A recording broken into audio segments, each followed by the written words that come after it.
Olá, tudo bem?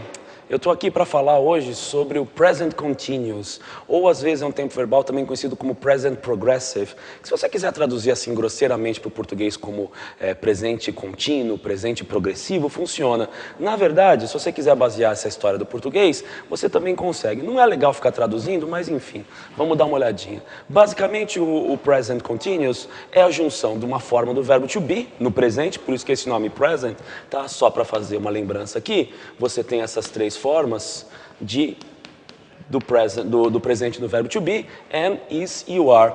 Mas, né, na sequência você tem um outro verbo e esse segundo verbo vai estar sempre acrescido do quê?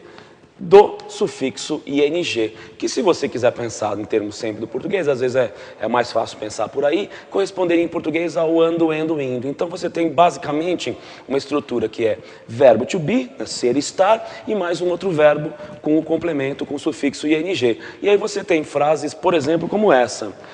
Você pega um sujeito, né, importante, não necessariamente você tem que ter um sujeito, mas é muito comum tê-lo. Por exemplo, escolhi aqui o presidente, não esqueça de conjugar o verbo to be corretamente, no caso aqui como seria he, você faz a conjugação do verbo to be, importante fazer isso aqui, senão estaria errado de qualquer maneira, e aí você acrescenta, por exemplo, deixa eu ver, um outro verbo, como o verbo speak.